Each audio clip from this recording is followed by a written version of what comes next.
Hello. Oh, okay, the mic is working.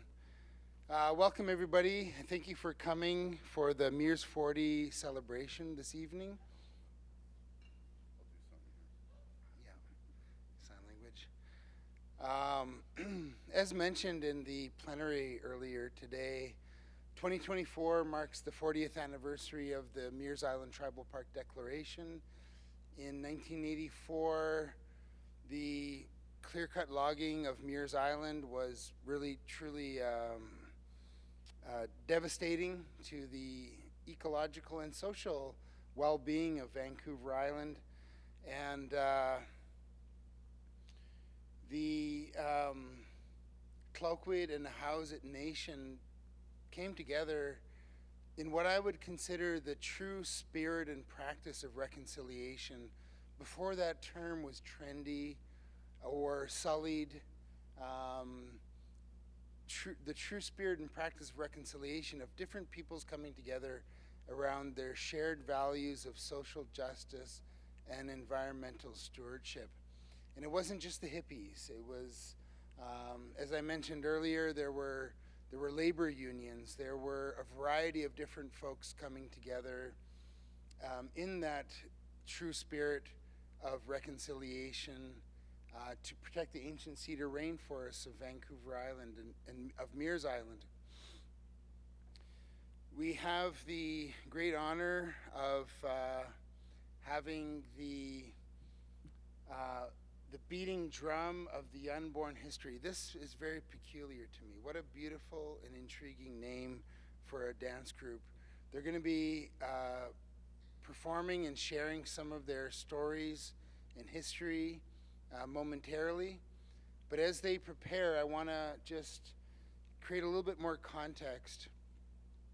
At the time of first contact on the west coast of Vancouver Island was in the 1770s. So a lot of people think about first contact going to 1492. But there wasn't just one first contact. There were a multitude of first contacts. And our relative, Giselle Martin, says that we're still in the time of early contact today. And when the first Europeans came to the west coast of Vancouver Island, there was a council of elders and leaders who came together to deliberate and decide how should we interact with these newcomers. And most people at the deliberation said, well, you know, they seem harmless. They have some interesting technology. I think we should work with these folks. I think we should trade with them. But there was one individual who had a terrible dream about these newcomers. And in that dream, he saw that the ancestors of the newcomers would eat everything. They would be insatiable. They would eat the forests. They would eat the mountains. They would eat the oceans, and they would eat the sky. And so this was very disturbing for the Council of Elders. And in honor of that dissenting voice, they created a cedar man. The cedar man had one arm open in welcoming the newcomers and one arm held back in reservation and apprehension about the newcomers. And that cedar man stood up at Mosquito Harbor, Panitla, and you know that's linked to the David family in Tla-o-qui-aht, where we're from. And generation after generation of young children since the time of first contact would be brought to Mosquito Harbor and educated about this dissenting voice and the terrible dream that this elder had about the newcomers. So fast forward to the late 1970s and the early 1980s, the industrial capacity of the newcomers was made real in terms of clear-cut logging technologies, mining the pollution of air, the clear cutting of the oceans with deep sea trawlers. And so all of these details of this man's dream were coming to reality. And so the descendant of this fellow from Panitla had another dream in 1984. This is the 40th anniversary of the Meares Island Tribal Park. Joe David, who is a celebrated Tla-o-qui-aht Nuu-chah-nulth artist, he had another dream to create a new cedar man. And that cedar man in his dream had both arms open. And this is confusing initially to folks because one would think that after proving the ancestor's dream coming to life, that there would be more apprehension. But in his modern dream, 40 years ago, he had both arms open and saying, essentially, it's too late for apprehension. It's too late to not work together. We have to work together to see our ways out of this problem, this mess that we've found ourselves in. And so this is in my view, the quintessential understanding, the spiritual understanding of reconciliation, that we have to work together as people from diverse communities with diverse skill sets to right the wrongs and to heal the world. And so this is the broader context, coming from the time of first contact to when we lost control of our lands and waters in 1909 to when we started to regain control over our lands and waters in 1984. In this painting done by Ivy Martin, the daughter of Carl Martin, sort of embodies the 40th anniversary. You can see the Cedar Man from 1984, the logo of the Isaac Olam Foundation was not our creation. It was carved into the door of a cupboard at a cabin at Heelboom Bay at Sisychus, where the blockades happened in November of 1984. And so we honor that history with this, with the logo of the Isaac Olam Foundation and with this painting. And also you see here the crows. A lot of, talking to conservation biologists, the crow is a very intelligent creature. And they have a society and they have a civilization and they pass on knowledge from one generation to the next. And so oftentimes we glorify the eagle, and the eagle does have an important role, obviously, in our interspecies community. But the crows are also very intelligent, and they keep alive the stories. They pass on the history of human and non-human relationships. So this is the Meares 40 painting.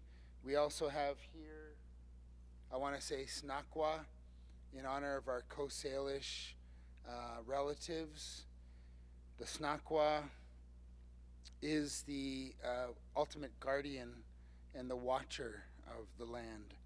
And this is another painting by Ivy. I'm so proud of her and the work that she's done. Her father, Carl, was on the blockades in 1984 to establish the Meares Island Tribal Park, and really has created all of the, all of the progression that we've experienced since 1984. We're still seeing the unfurling of that history today with the movement of Indigenous protected and conserved areas and Indigenous-led conservation of nature in general. So with that, we're going to hang out here, Terry and I, but we want to now welcome the beating drum of the unborn history to share their art and their stories with you this evening. So a round of applause for the beating drum of the unborn history.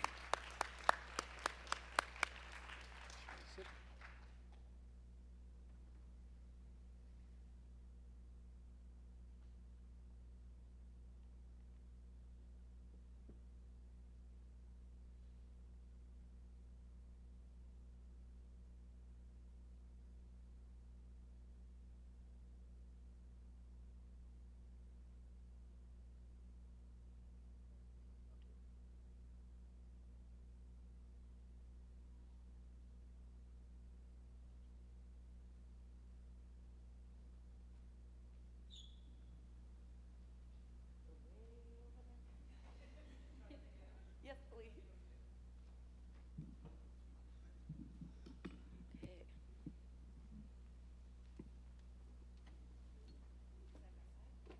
That's good. Yeah. Just spread it out so you and Mail work. All right. Osium.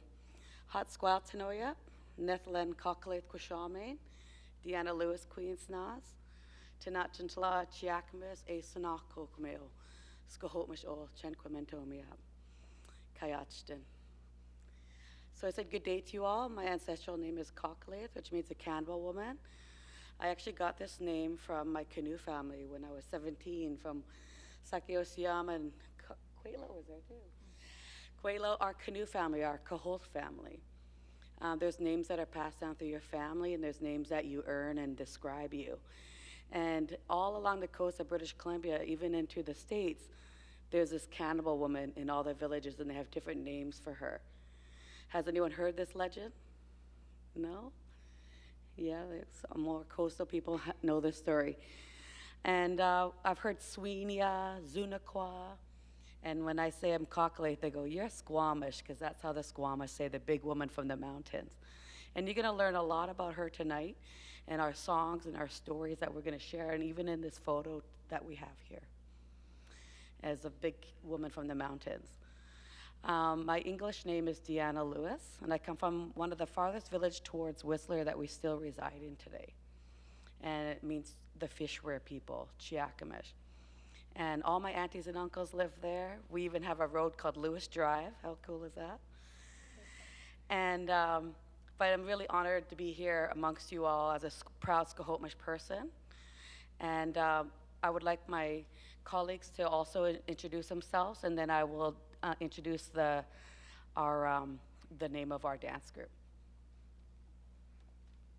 Hosiam, Chen Clementomi, Siam and Si Isa Quetal, Quetlodi Quo, Quashamansna, Nuquam Schat Nutsame Kai Usija Same, just sharing with you who I am and where I come from. Really grateful to be here to celebrate with you. And I am both Skohotmish and Quaggilt. I always acknowledge my parents.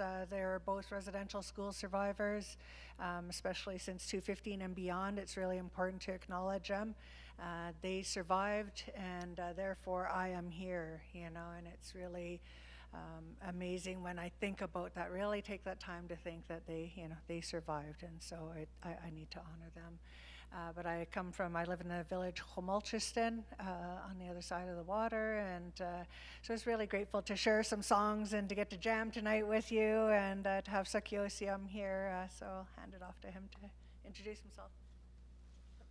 Osiam. Netla and Chaluk, Qoshamin. My ancestral name is Chaluk, and Chaluk was one of the sons of Chatzlanoch, who you'll know as Kitsilano is the English way of saying our family name. Sukyo Siam Quensnas, my chieftain name is Sukyo. I'm a hereditary chief from the Squamish Nation, and my lineage is from the Musqueam and the Squamish.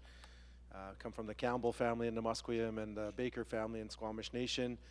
And really want to raise my hands in gratitude to our brothers. Tla-o for your good work. I remember as a boy seeing the blockades, and it's, you know, the criminalization of our families for protecting our own lands and territories. But 40 years later, it's good to be here, and thank you all for coming to be a part of this journey. And where we are has many place names. Ulks is the name of the point here, known as Point Grey, this point of land. The physical name is Alkson, and the spiritual name of this area is Tla-o-qui-aht, because it represents that west wind that hits this piece of land, and it brings the heavy rains and the thunder, which brings cleansing and new beginnings. There's many other place names specific, like Chachilman, or Nuu-chah-nulth, which is Wreck Beach over here. I've heard of that place. So, and right below us is a place called Hamilsum, which is actually a transformed ancestor, an old man who was turned to rock just below the museum here. And whenever we'd paddle by here, you had to pay respect to Hamilsum before we crossed the Salish Sea to visit our relatives. Otherwise, he could capsize your canoe and people can drown. So we have great respect for this place. You're going to be quizzed, so remember Hamilsum, Nuu-chah-nulth, Alkson, and Tla-o-qui-aht. There's lots of place names, and erasure has been very effective in making us invisible in our own land. So we want to bring these back and celebrate that our history is your history. It's a beautiful part of the world. I served with both of these leaders on our council as elected officials as well. We don't elect our chiefs in the Squamish Nation, but we were all councillors serving 16 years together, Quaitlot and I, and 4 years together with Tla-o-qui-aht and all of us. So we are happy to serve our community as elected officials. And I served 23 years as one of our lead negotiators, doing a lot of the work similar to our brothers here to uphold the integrity of our Aboriginal title, unceded territories. So we're happy to share the top 10 of our hits with you today. So let's have some fun. Thank you. Okay, so now this is a new dance group, and we just kind of hustled Ian to come with us today. But, you know, hopefully we can take him on tour with us. The name of our dance group, in English, it's the Beat and Drum of the Unborn History. And in our language, it's Meares Island to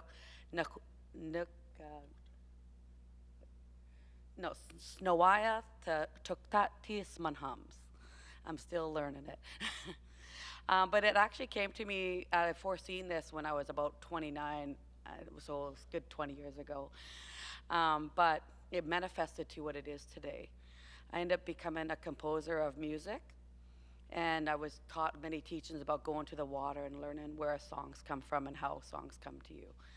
And so we're singing a few of those songs today, but we're also going to be sharing some of our top 10 that we're just talking about to make sure we can get our dancers dancing tonight for you.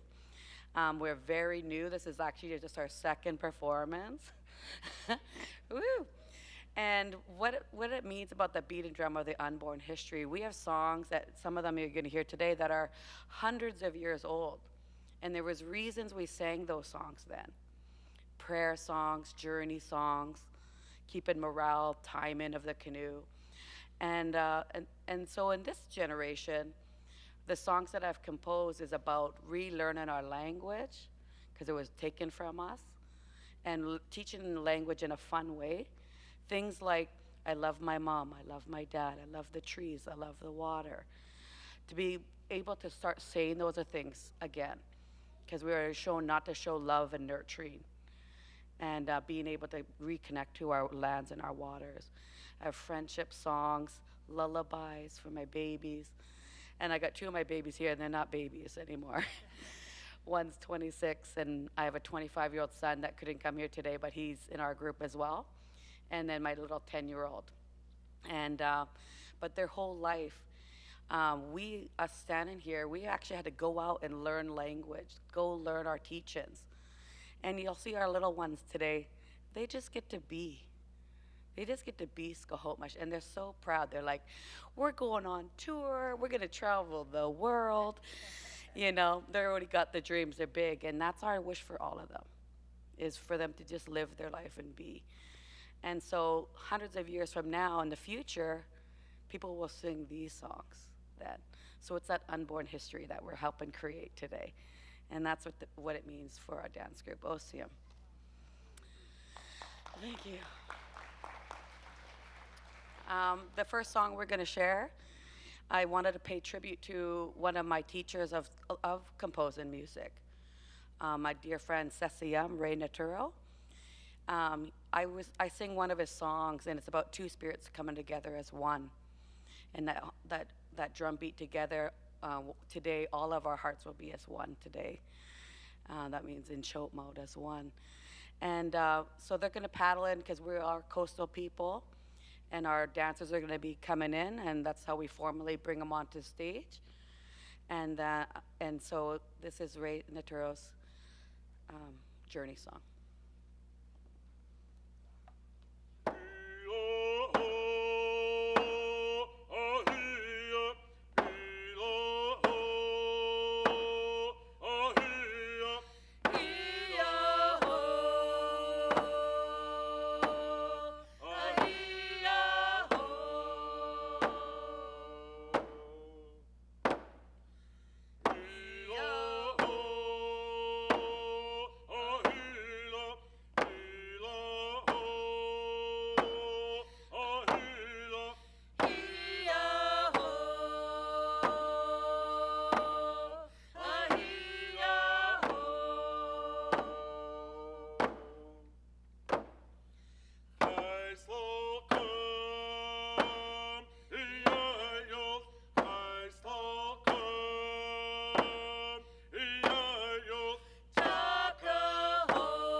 Okay, so now we have the proud honor of our next song. It's the debut of one of our masks today. And one of my dear friends, Yule Baker, carved the mask, and the regalia that you see in that mask is the shawl. I'm a weaver, and I weave all our clothing for our dance group in the paddle vests. Not these ones, but I did teach the teacher how to make those ones. So that's cool. It's being passed through, and everyone, we have a larger group than this, but most of us live in the valley. And so, like, when I said I come from the farthest village, I came from there today. And so it was really awesome to do that. I needed to grab my phone.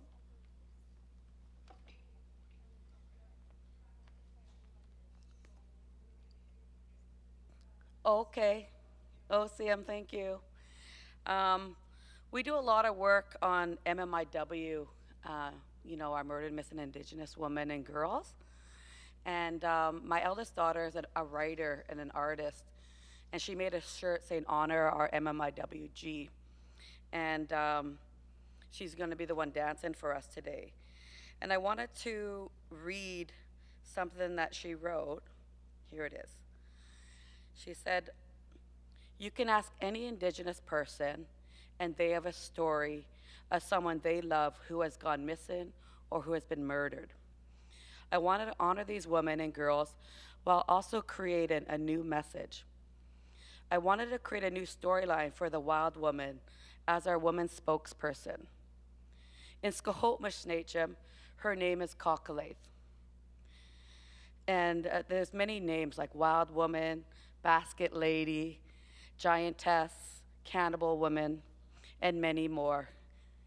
I know the story very well, as my mother's name is Tla-o-qui-aht. I am the wild woman's daughter. In our stories, she is warned not to misbehave, not to stray too far from the villages. She's known for taking people and devouring them. She is out there and she is watching us all. Honor our MMIWG or else Cockleith will get you. Oh, see ya. And so we're going to be singing Sakyosiam's song of the Cockleith, and I hope she can hear us. She's got her mask on out there, and I think she's ready to go. Here we go.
So now we are going to do our introductions of our dancers.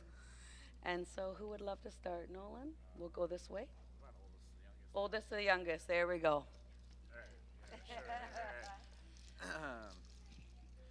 Hatsquile, no Chochman Mahath, Hatsalanoch Tananoch Quashaman, Charlie and Quashaman, Chenwa Squhomish Oath, CHM Ochumeo, Hamalchasin Ochumeo, Amanoxton Squalwan, Chequamantomi. Good day, everyone. My ancestral names are Hatsalanoch Tananoch Quashaman. So that's my first name that I share with my late uncle Alec. And I share another one, and it's pronounced Cha'alian. My English name is Nolan Rudkowski.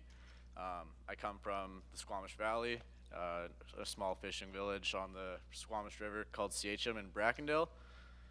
But I currently live in Capilano, also known as Hamalchasin in North Vancouver. I'm thankful to be here today. Yeah, so this is our new group. I've been dancing since I was a young child.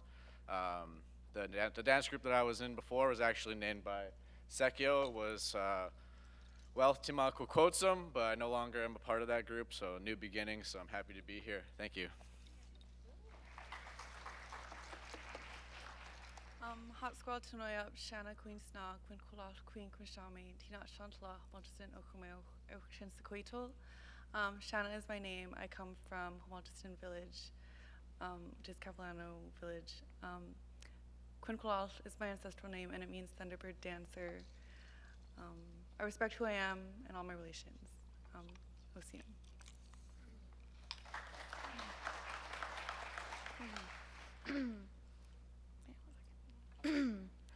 Hot squirrel tanoia. This is only your second time. Quales Queensna. Tnachin Tla. Chakmish. Okman Okmeo. Skomish Oath. Chenquantomia. Yay!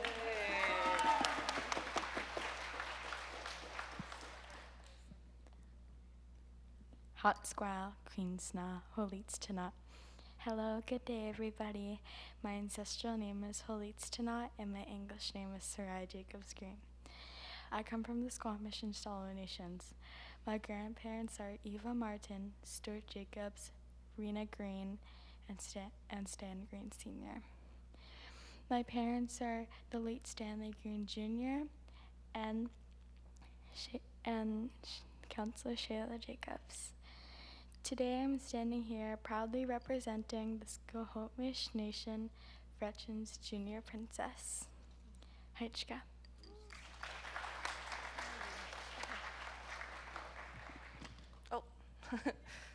Hot squirrel tanoia, Nethlin, Quigawan, Squishaman, Seraphine Lewis, Queensna, Tanachin Tla, Sanok, a Chiakmish, Ochmeo, Skohopmish, Olth, Haida Olth, Awanaxton Squalwin, Eot and Sequatos, Chankumentomia.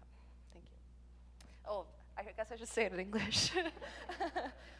Good day, my English name is Seraphine Lewis. This is my mom, and this is my little sister. I come from the Squamish and Haida peoples. We call that a good mix. And I wanted to represent. I'm wearing my dentalium today to honor the Nuu-chah-nulth. And it feels good in my heart to be here with you today. Awesome.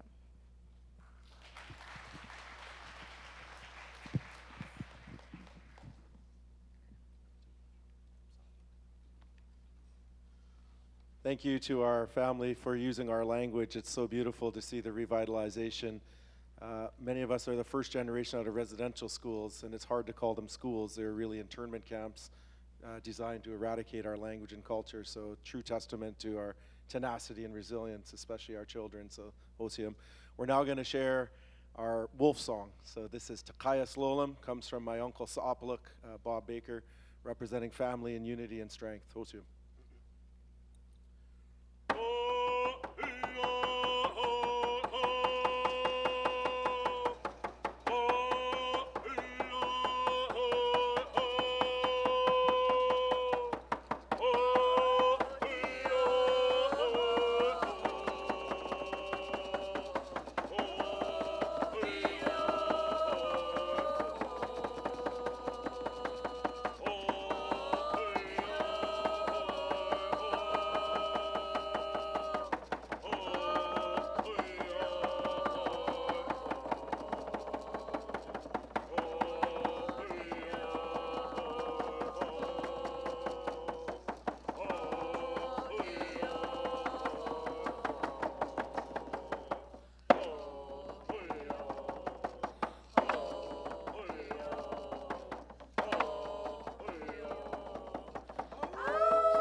So the next song we're gonna do is Tum Tum Salolum, the snowbird song.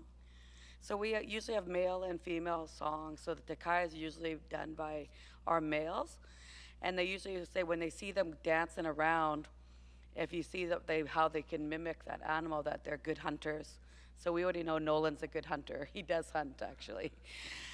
And so now we're going to have our beautiful Slaw Knights, our women dancers. And this is also to bless the floor, and it's one of our most sacred songs. Osiam. It's not slowum to tum tum slowum, they're not class solia.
All right, so now we're going to be sharing a song that I composed, and it's a prayer song. The song is very sacred. This was through COVID-19. Everyone was affected by COVID-19. The whole world shut down. All these things happened. We wanted to honor, I actually got COVID-19, and I was in quarantine, and I went to the river because, again, being out on my land helped me in my spirit. I had no symptoms or anything, by the way, so I didn't feel like I had it. So blessed that I got good health. But while I was at the river, I could hear this song, and I was humming away, and I was thinking about it, how in our language we have a word that, I forget what it is now, for a pandemic or epidemics that we've had, and it always says how we've gone through many. And so like COVID, this too has passed. And so this ain't our first bout of, fighting through things. And so the first verse in the song, we sing it, get to know the song, and then we sing it 4 times, everything's sacred in 4s. And then the second verse, we hum it I hum because I can't whisper. Can you guys whisper? If you can whisper the song, you can whisper it. And this is for all the people we did lose. So we did lose a lot of people through this time. So it's paying homage to those families that it really affected. And then the third verse, we're celebrating that we too, as a human race, we all got through this. And so we're gonna sing it nice and loud. And then each one of our dancers up here, they're just being introduced to singing in our group. So this is kind of their moment to be like, I can sing too, and I have a voice, and it's important, and it should be heard as well. And we did this on Monday, and I almost cried because our girls, our young ones, came and sang. And Nolan, he said he didn't start singing till he was 16 and speaking. And so to see our 10-year-old girls up here singing, introducing themselves, you know, we're coming a long way in such a short time. And I'm really holding my hands up to our children and our community for holding up our young ones in this time. And if you feel like you want to sing a verse, you can put your hand up and we'll sing with you as well. Okay? Here we go. So you'll get used to it from the beginning, okay? Here we go. It goes. Oh, oh, oh, oh, oh, oh, oh, oh.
And then we'll start this way, okay? Here we go. Oh ho, oh ho, oh ho, ho, ho. Woo. Oh ho, oh ho, oh ho, ho. What, holla?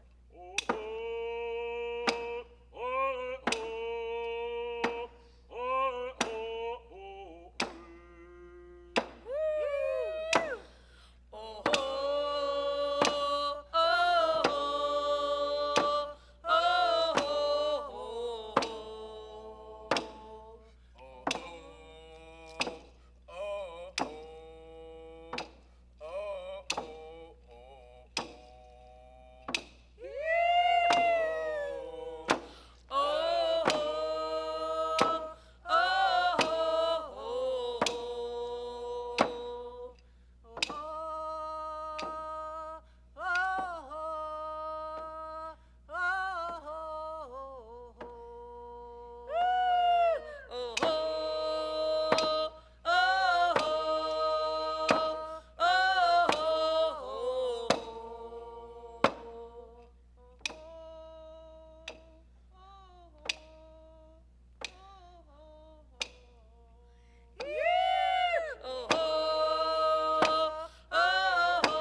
Eli's got to come on tour with us now.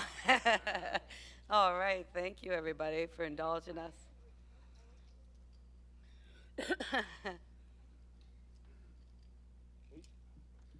Wow, thank you so much I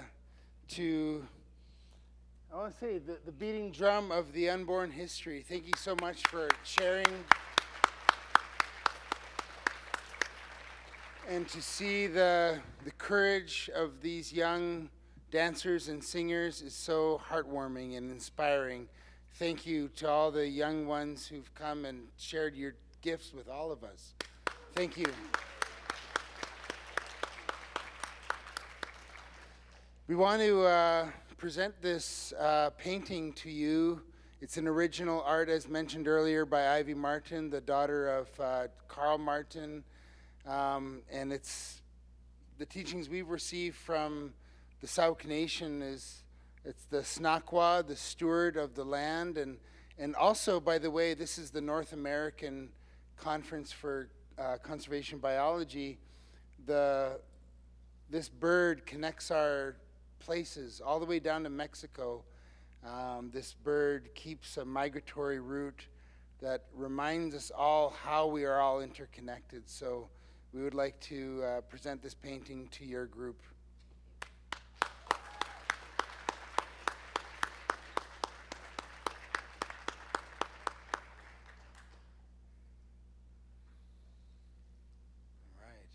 Thank you for having us. I really hold our hands up to you for inviting us and thinking of us today. OCM. Yes.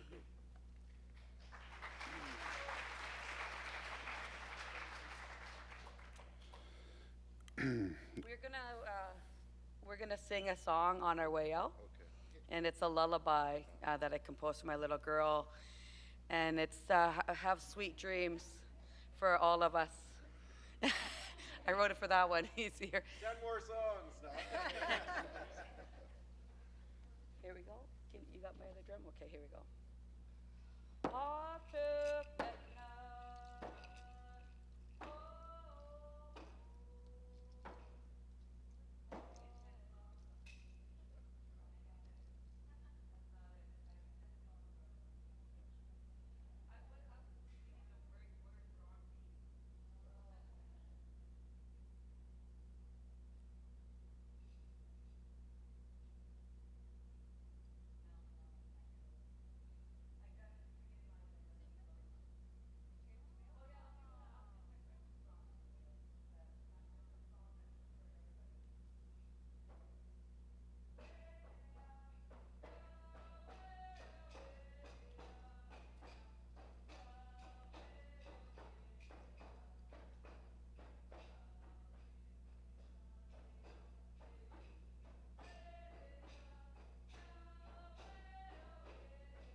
All right, big round of applause for Squamish. Tla-o-qui-aht, Tla-o-qui-aht. And really want to thank the Squamish for the songs and dances that they shared here tonight. Reminiscent of stories of, as a young child, I heard stories also of a pitch woman who would take children away if they were misbehaving. And also was to reinforce our teachings while eating. And while eating, Nuu-chah-nulth Peoples, where we come from in Tla-o-qui-aht, would always educate during time of cooking of meat and during a feast, what we called Nau, somebody would get up and talk about the intergenerational relationships that we have of present, past, and future. So throughout our talks, Eli and I, from a Nuu-chah-nulth perspective, we're always talking about that relationship that we have that's so important. And my late uncle, Iwanuth, Ray Seacher Sr., was the Tla-o-qui-aht of Tla-o-qui-aht, and he passed that down to his son Hayue, who's now the head chief, and I am one of the speakers of our house, Seacher Mukle. And my late uncle Iwanuth used to talk about when he would see the logging trucks taking the huge, large logs out of our territory. He would say that it would sadden him because a part of his Hi-Holthi was being taken away. And Hi-Holthi in our language is jurisdiction of everything within the territory, the trees, the water, people, as well as sacred items. And so that during why we're here tonight celebrating the 40th year anniversary of Wanachus-Hilth-hoo-is tribal parks, it was to stop the deforestation that was going on in our territories. And the ancient rainforest is so important to Tla-o-qui-aht peoples, Nuu-chah-nulth peoples. A lot of our sacred big dances, what we call Hinkeats dance and Thunderbird dances, they all came about through our song composers who would go to the forest and would meditate, and songs would come to them, connections from the Creator, and our people still sing those songs today. It is a reflection of our traditional governance system, to know our territory and to understand who we are as Tla-o-qui-aht peoples. We are people that were once different, and our histories go back. I'm going to go back now far into our histories. There had been a time when our people were starving to death. We survived climate changes, and there was a time when, for whatever reason, the people of Tla-o-qui-aht Arm, the Pu-i-aht who amalgamated with Tla-o-qui-aht, were unable to get any food and were starving to death. And of course they had prayed and prayed, and a great thunderbird came and dropped a whale at a place called Rainbow Beach, Chuas, in our language. And it is said that the thunderbird was actually the pterodactyl bird, our elders believe, so that our history here on the coast goes back to, instead of, they say, 12,000 years, we came across the Bering Strait. We don't have stories about that. We have stories about the pterodactyl bird that was here. And our histories also talk about a time when great floods happen. And one of those great floods, it probably happened during Noah's Ark's time, when they built the boat. Our people had communicated once again to small animals, and a small mouse had told the people to head high up into the mountains. And if you ever go to Tofino and you see a pointy mountain like this, it's called Tla-o-qui-aht. Our people went to the top of that mountain, and we tied a rope to the top of that mountain, and we floated there for a long time. And we survived by sucking on salmon eggs for strength and endurance. And it's when the water receded and we ended up in a place called Tla-o-qui-aht, the other lake next to Kennedy Lake. And it was there our people as Tla-o-qui-aht started to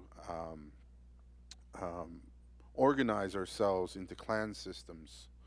People were told to go out and search for animals. Some families came back and connected with the wolf, the bear, and that's how our structure, our clan system was structured. And the potlatch system that we still have today is a reflection of all of our traditional teachings, all of our laws. When stories were told, the pitch woman story that was told here tonight in Nuu-chah-nulth, it's part of our creation story. And to tell the whole story would take 28 days. And I'm not going to tell that story tonight. But you get to understand how much teachings and the importance of teachings are to our people. And when we were stopping the clear-cut logging, we were protecting a way of life. We continue to protect a way of life. When there was the roadblocks that were happening, we had people from all over BC, all over the country come in support of Tla-o-qui-aht title and rights, of Nuu-chah-nulth, of Ahousa's. And we stood together and we were strong together. And as Nuu-chah-nulth Peoples, we were divided by processes, by the BC Treaty process that only allowed us to have an access to 5% of the existing Indian Reserve lands. So for 25 years, our people had fought amongst each other over surrendering 95% of our land base, where thankfully we still have strong elders like Joe Martin, Tutu Quisnapshil, that taught Eli and I that no, we're not giving it up. We've never signed it to a treaty, and we're going to continue the fight for these children here. We're going to continue to fight, and as Tla-o-qui-aht people, we have continually had to fight for our title and rights, and it gets exhausting after a while. But to know that over this last weekend that there was a declaration read out in Tla-o-qui-aht where Eli's daughter read it out in our language, and it talked about protecting our way of life, and that all of our traditional territories are going to be culturally managed. And so we're living in very exciting times, and we're going to continue on as Tla-o-qui-aht Peoples, and we thank you for your interest in here tonight and coming together, and we thank you for caring for the environment. I've heard, through some of the workshops about the need for people to come together, and our relatives to the south, the Hopi, they have an ancient prophecy about a rainbow coalition of people of all colors that are going to come together. And there is a new aura, they said, that's coming from the sun. There's a new energy. And it's with that energy, the people of the world are going to come together, and we're going to heal Mother Earth with the original instructions as indigenous peoples of the world, that we are going to heal. And those who do not connect with the energy of the sun will perish, it was said. So by coming here tonight and celebrating with us, we want to thank you, and thank you for all the good work. And as Tla-o-qui-aht people, we're going to need each other. There's a lot of work to do, so kliko, kliko.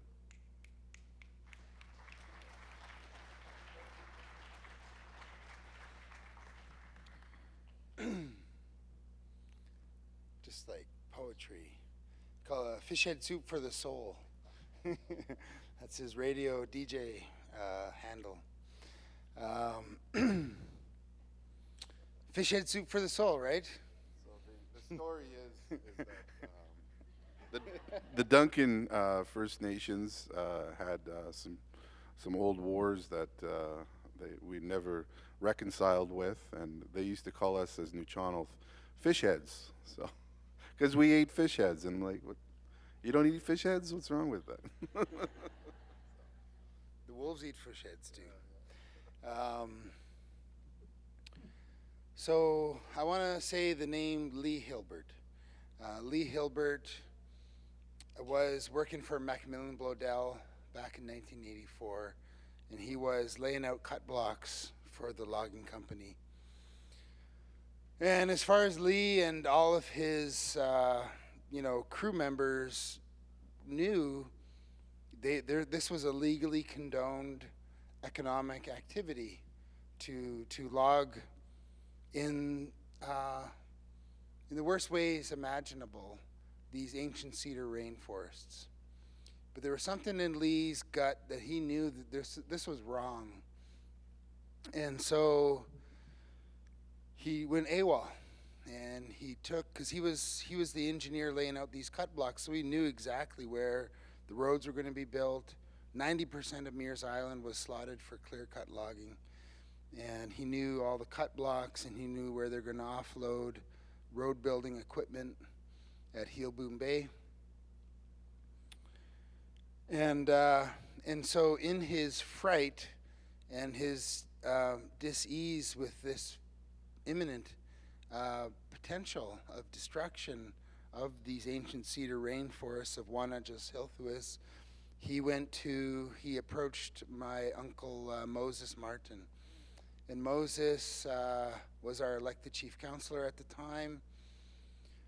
And kind of like the fear and anxiety from Lee Hilbert transferred into Moses. And all these emotions that he experienced when hearing the reality of Macmillan Blodell's logging plans passed through his body. And one of our teachings about humanity is that all of the emotions, joy, sadness, grief, envy, happiness, all of these emotions are gifts from the Creator. And no matter what you feel at any point in your life, it's okay to feel that way. Just don't get stuck. This was something that Ron Martin shared with me from his father, his late father, about the humanity concept of kuas. And so the importance there is that even if you are stuck in happiness all the time, that can be just as dangerous to your health as being stuck in grief or sadness. And so the importance here is to let these emotions flow, to ebb and flow. And so when Moses received this information from Lee Hilbert in 1984, he experienced fear, anxiety, anger, all these things. But because of their teachings, he knew that he couldn't act from that. He couldn't react from that place. And so he went into something called usimsh. Usimsh is a cold water submersion ceremony. And you can do the cold water ceremony for different reasons, whether you're preparing for some challenge in your life, or whether you're trying to process some grief, or there's a variety of reasons why you might usimsh. And in this case, Moses wanted to meditate and pray upon what to do with this new information that he just received from Lee Hilbert.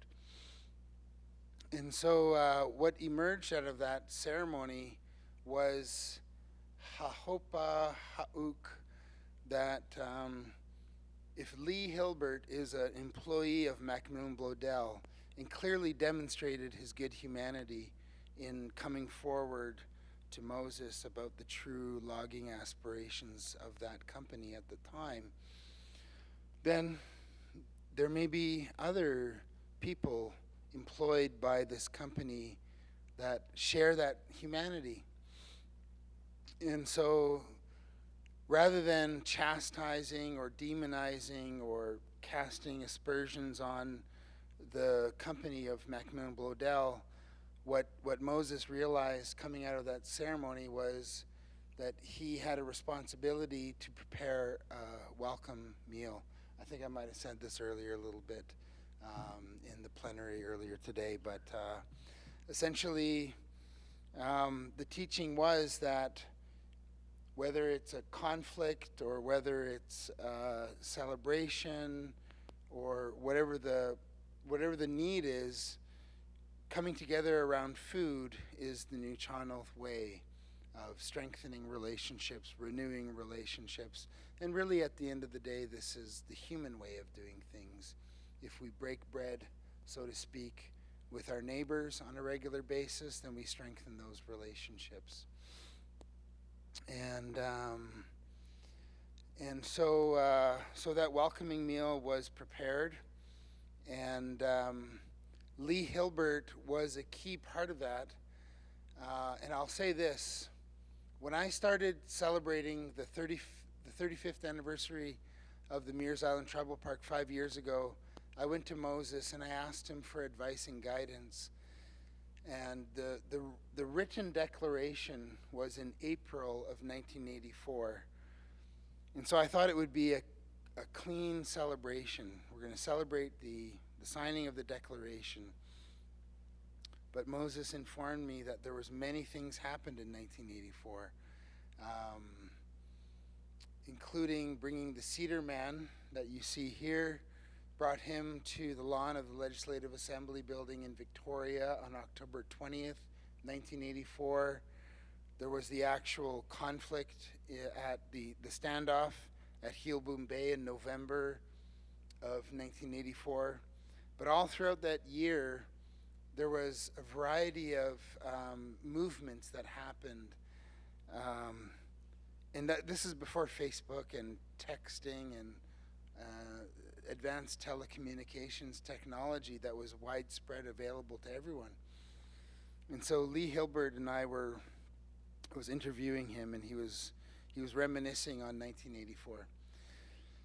And what they did at the time, so around this time, so June, July of 1984, there was a running radio program where the radio program that was based in Victoria would call Lee up on the satellite telephone, and they would say, okay, well, what's happening now? And they were always repositioning themselves. There was a variety of blockades and different actions that were happening throughout that entire year, strategizing. And one of the more memorable instances, because he never knew when the radio station was going to phone. And so the more memorable instance was he was in the outhouse, sitting on the outhouse when the satellite phone starts ringing. And he's doing the interview with radio listeners from across British Columbia while he's on the outhouse. But we still have a lot of those folks. Clive, I'll tell you this. Clive Pemberton there, he was working for the logging company as well at the time. And he's got a wily sense of humor. And he said that he observed Canadian military, and this is not something that's well known, but while the peaceful blockades were happening at Heelboom Bay in 1984, there were special ops deployed to Clayoquot Sound. Yes, there was the regular RCMP presence, ensuring the safety and security of all parties, but there was also military personnel deployed at that time. Thankfully, they were never activated, but that was the tension 40 years ago in 1984. The loggers never accepted the invitation for the meal. That's one question I always get at these celebrations. No, they didn't. But despite that, there were indigenous and non-indigenous peoples who came together at that time, who were present at the blockades, the peaceful blockades in 1984, and again in Victoria in October 20th, 1984. Even so far as labor unions who saw the sort of poor decision making of the government of the day. If we continue to log at this rate, we're not going to have a forest economy. And as Brother Terry was saying earlier, we utilize our cedar resources from time immemorial. We always use cedar for housing, for transportation, for clothing.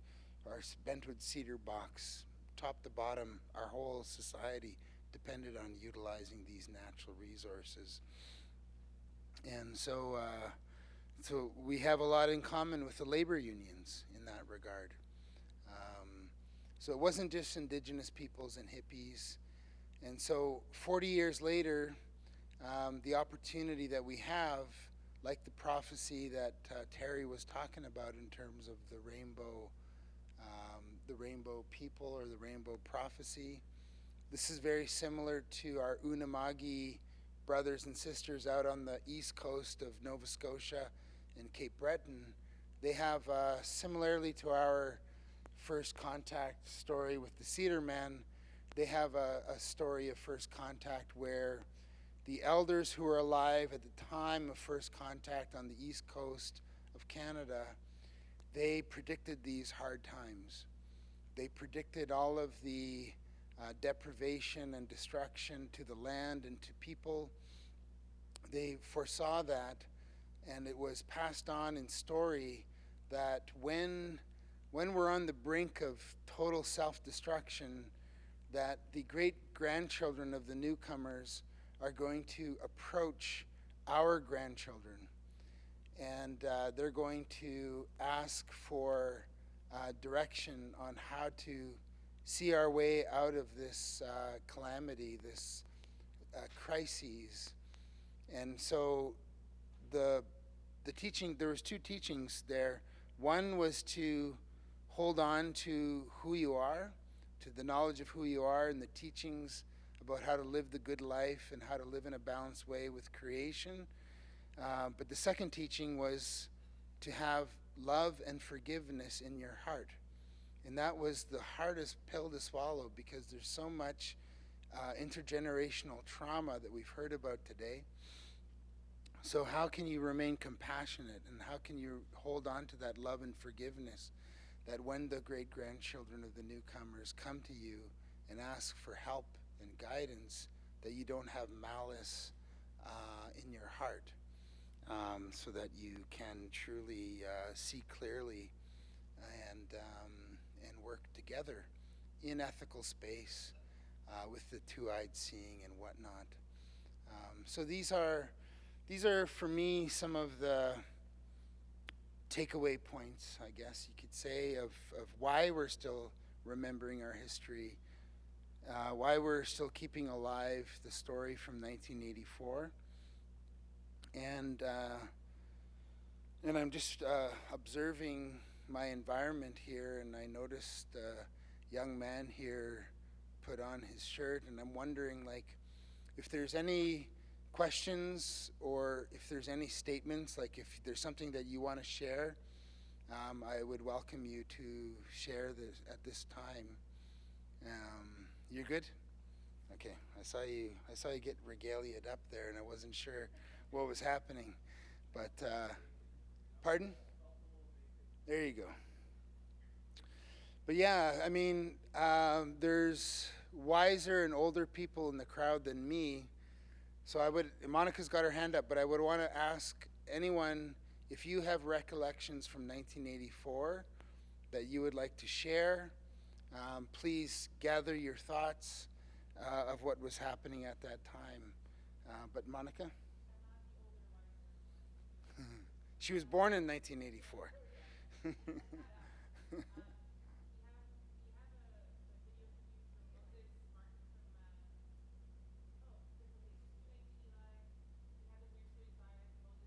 Okay. Yep. Okay. All right. So if there's not any burning questions or comments, I'll follow Monica's advice to play those videos. But just think about it while the videos are playing. If there's anything you want to lead as we round up and close down our celebration this evening. So, who's got the play button?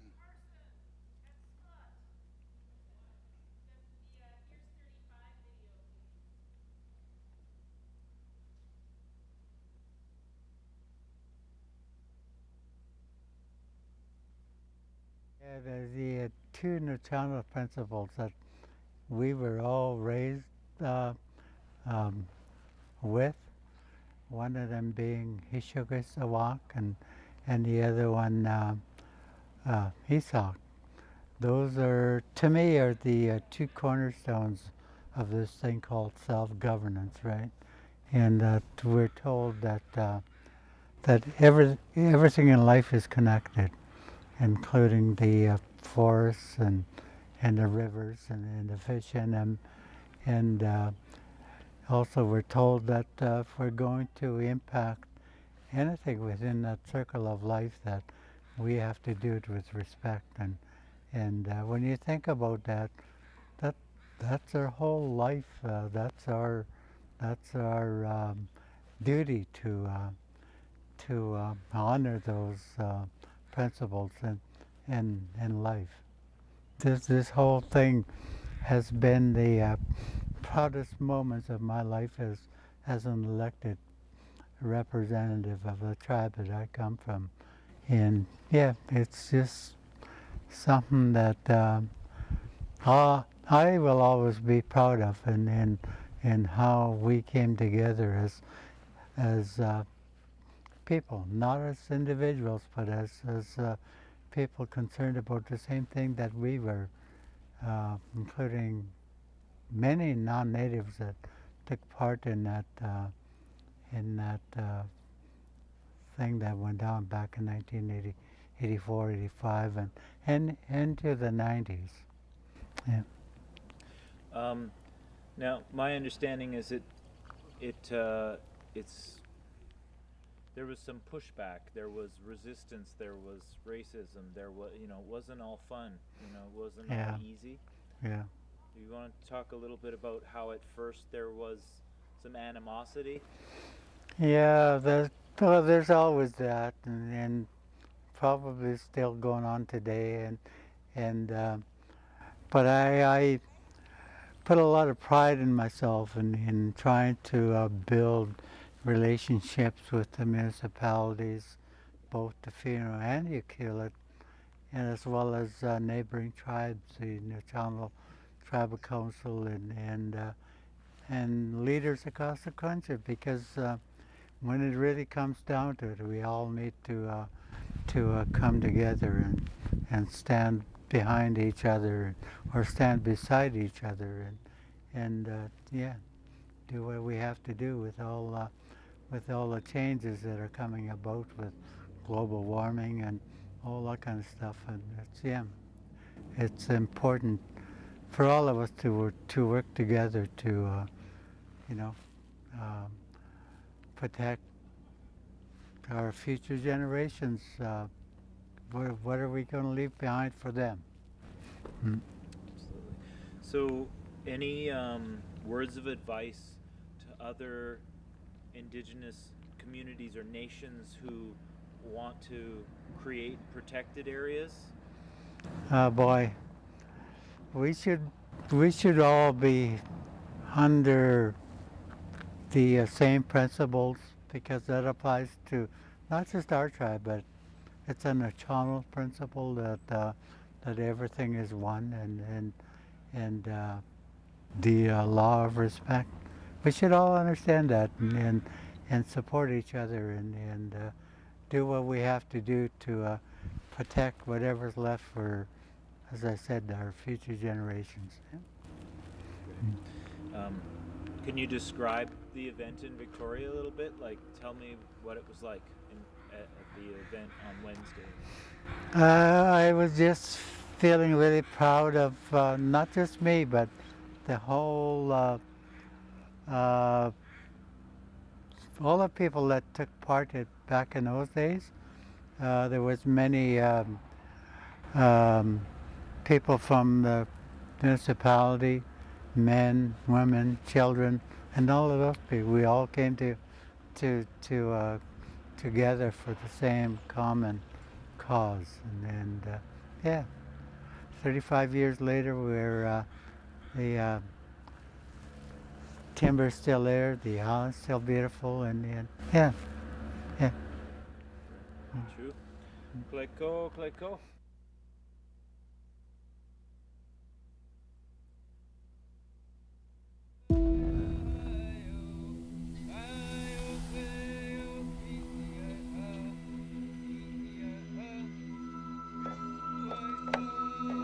Certainly, you know, when the Europeans arrived here, yeah, we were illiterate. We could not read the stuff they had. But so were they when they'd seen our totem poles. They had no idea what they were about. This totem pole, it was created to depict the responsibilities that we have to our future generations.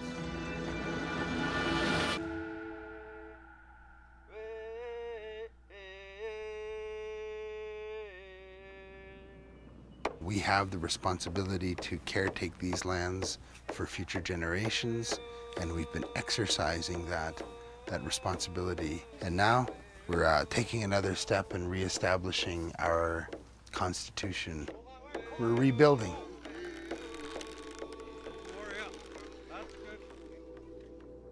Always remember that we got cause to celebrate every day simply because we survived. Our cultural resilience is in the medicines in the land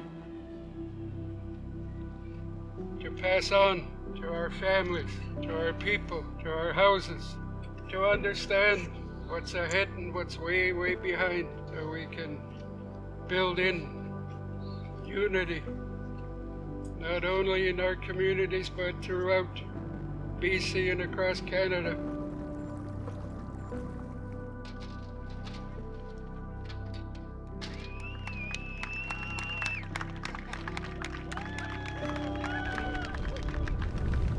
There's a lot of stolen land on this continent. There are treaties that have been made with Canada that have not been honored. But even before all that, there were treaties. We didn't use the word treaty, that's an English language word, but there were treaties that were interspecies. Agreements about how to live here, to be respectful.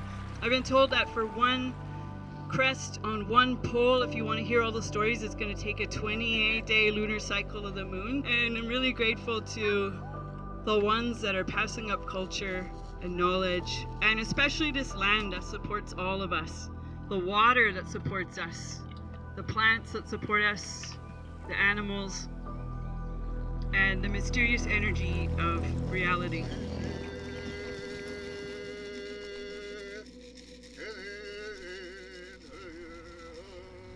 This is a victory dance because we are winning this battle when it comes to reclaiming our identity.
So that first film you heard Moses Martin recollecting about 1984, and this one was a totem pole that we raised at the Nuu-chah-nulth Gardens last year.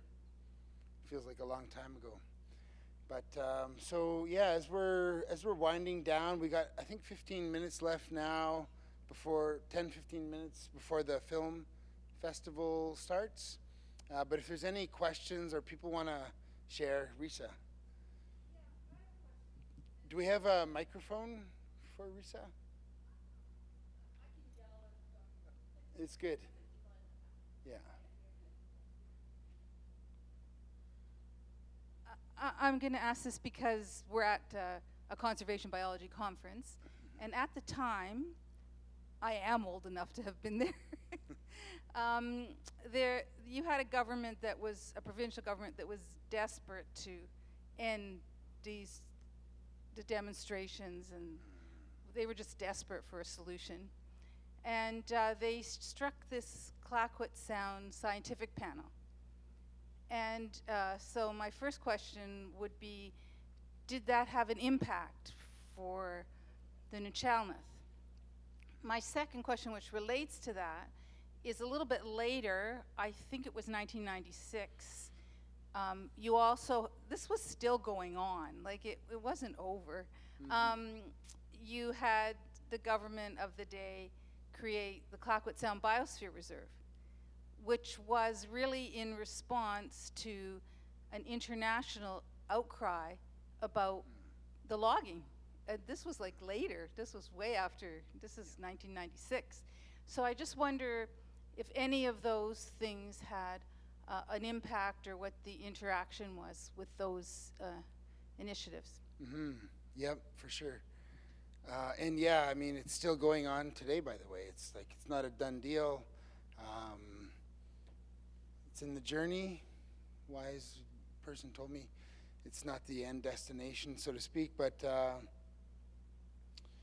1984, many things happened in that year.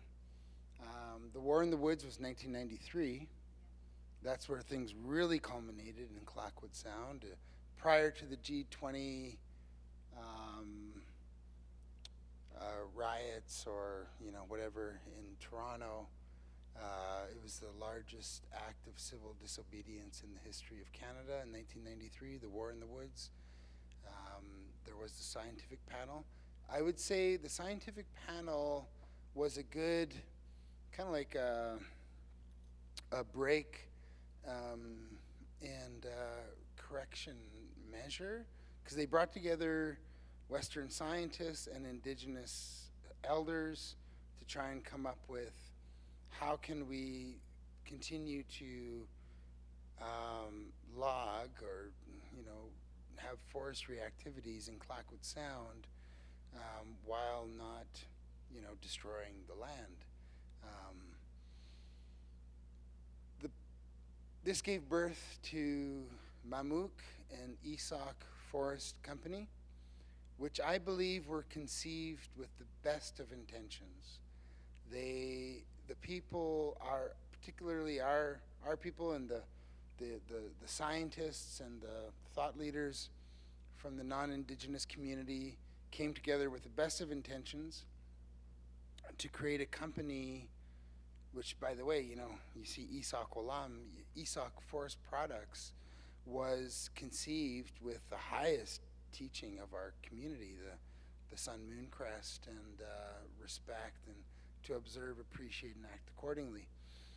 The problem is that we created this innovative company that still had to live within a conventional legislative framework. The tree farm license legislation hadn't changed. So this was, at best, a misread of the situation.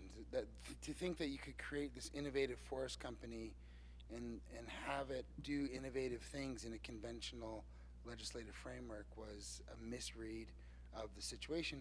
And at worst, it was a divide and conquer strategy.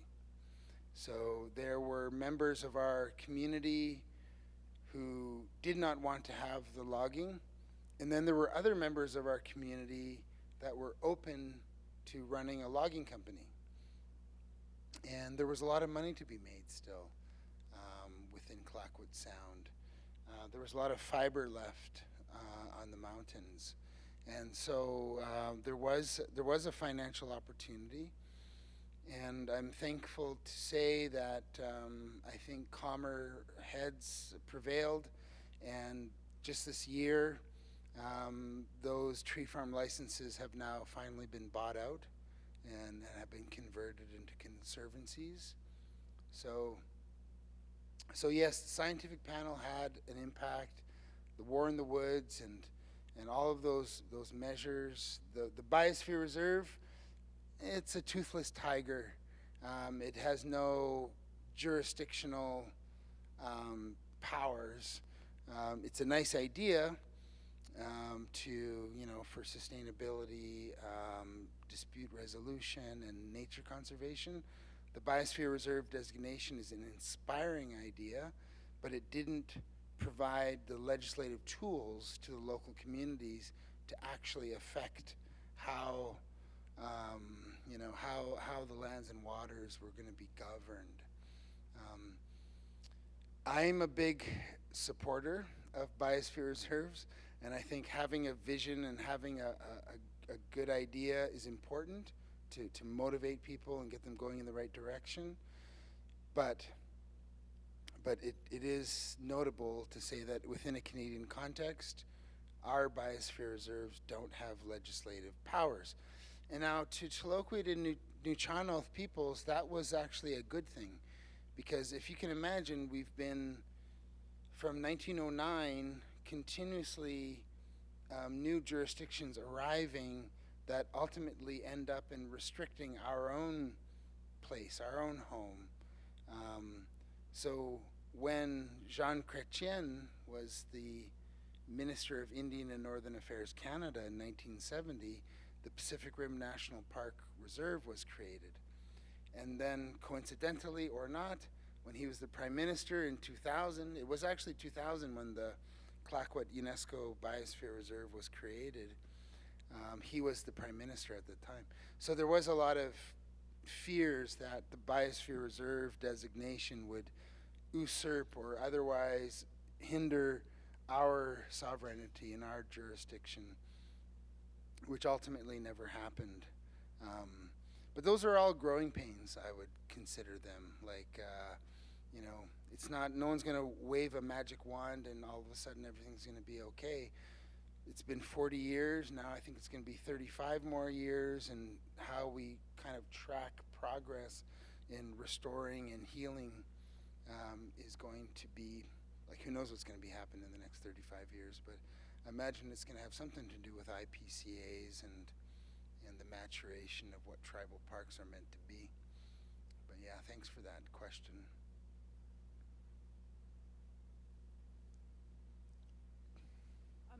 I was in an undergrad in the Faculty of Forestry in 1982 when the Meares Island issue first exploded, and people were like, how can we make this Indian thing less irritating to deal with? How those people can't take our resources. And I knew that those magnificent, beautiful forests were more than timber, and they were ecologically important. I was doing my PhD research in Clayoquot Valley in 1993, so I had to go through the War in the Woods too.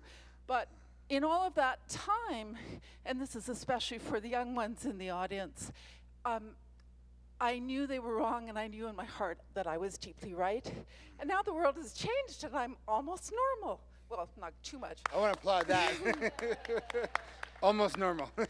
So I said to young ones, keep doing what you believe is deeply right, even if the world thinks you're crazy, or they don't know anything because they haven't published any papers, because you are right. So keep going.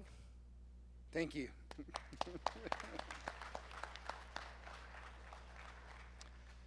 Yeah, that's a really good point, because David Suzuki's daughter, Severin, in 92, her speech was mind-blowing, and she talked exactly about that, about how parents teach their children to play nice and to get along at school, but then in the so-called real world, the things that you do give me nightmares or keep me up at night. I mean, it was a beautiful speech. I don't want to butcher it, but that is exactly the core of it. It's not about being naive or naively optimistic. We need that optimism and to stay hopeful, because that's what we bring about. And yeah, with time, I agree with you 100% that I was just having a conversation with a young person at the friendship fire there earlier today about naivete and about all the pressure that we put on young people. But I think there's a happy medium somewhere in between where it's about like sacred urgency and recognizing that yes, there is a lot that needs to be done, but let's not lose ourselves. Let's not lose our appreciation for the beauty of the world in that eco-anxiety and such, and to have that faith, so to speak, that things will work out if we maintain that course. You want to share something? Wrap up? So, yeah. Okay, well, I thank you all for, coming out for this 40th anniversary. There's going to be, we're only halfway through the year, so we're going to be marking time. And the whole point of this is remembering our history and remembering all those small victories as we progress, and working towards the 50th anniversary in, 2034. So, click-o, and enjoy the rest of the conference or the rest of the evening.